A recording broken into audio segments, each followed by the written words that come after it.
Darío García, muy buenos días.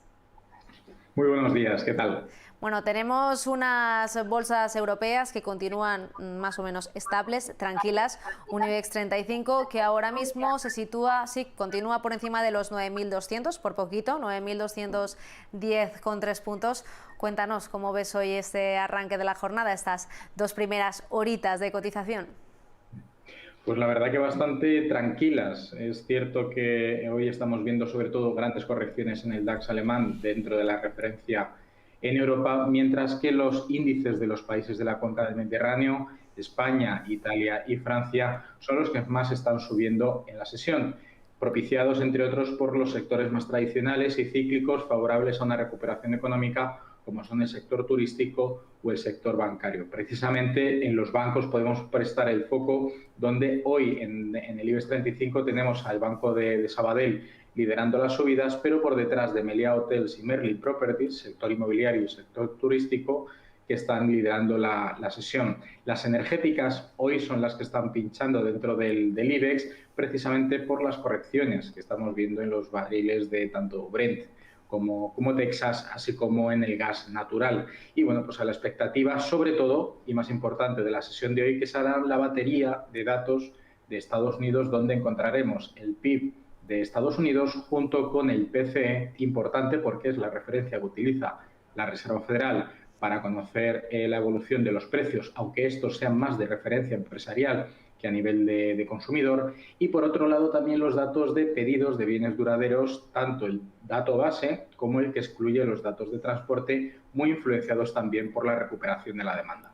Darío, mientras esperamos esos datos, y ya que mencionas a Estados Unidos, también importante, ¿no? Ponen el foco los inversores en esa vuelta, ¿no?, a las conversaciones de Estados Unidos y China. Sí, a ver, el retomar las conversaciones entran dentro del programa político que tenía tanto Xi Jinping en China como en este caso Joe Biden en Estados Unidos, porque están condenados a entenderse. El levantamiento de las restricciones sobre Xiaomi abre un poco la puerta a entrar con un contexto más positivo y de mayor cercanía que podría mejorar sobre todo la exposición internacional de Estados Unidos, aunque suponga un perjuicio del America First, recordemos que inició Donald Trump en su primera y única legislatura. Y luego también otro de los de los valores o en lo que nos podemos fijar, y de hecho hace pocos días, a principio de semana, XTB, no sé si fuiste tú o fue Pablo, nos recomendaba que nos fijáramos en ello, es el oro, ¿no? Se mantiene ahora mismo, a ver si lo encuentro. No lo encuentro ahora, pero sí que se mantenía más o menos 1900, ¿no? Pegado a los 1900, sí. Es lo que te iba a decir. Pero vamos, ya marca máximas de los últimos 4 meses y medio. Entonces, un valor refugio, un valor seguro. ¿Qué hacemos con el oro ahora? Pues en principio el contexto es que deba seguir subiendo. Por un lado vemos cómo las rentabilidades de los bonos siguen cayendo, no solo en Europa, sino también en Estados Unidos, y esto pues está propiciando el cobijo de los inversores hacia activos con menor volatilidad o un contexto defensivo frente a la inflación que, bueno, pues está más que descontado que va a afectar a los mercados más pronto que tarde. Y en este contexto, pues tenemos al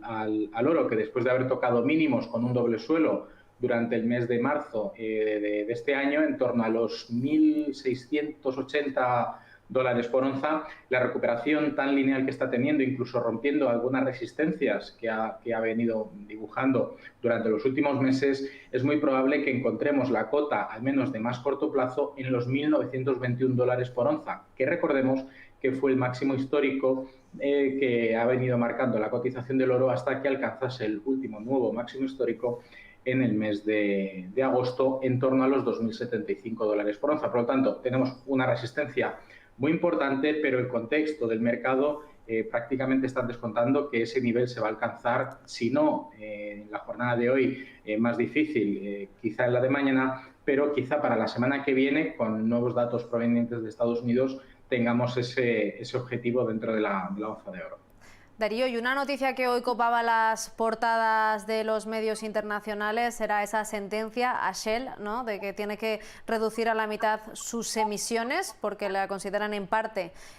bueno, responsable del cambio climático. Es una, bueno, una noticia o una sentencia que se suma ya a otras presiones a grandes petroleras. ¿Cómo está afectando, bueno, pues este giro, ¿no?, en lo que venía siendo el orden del mundo? Sí, efectivamente, las grandes petroleras que no están haciendo ningún tipo de avance o en sus planes estratégicos no están denotando realmente un interés por ir reorientándose hacia otros modelos, como por ejemplo el gas natural, que hemos visto, por ejemplo, a Repsol muy activa y de hecho está en búsqueda de ser una emisora neta de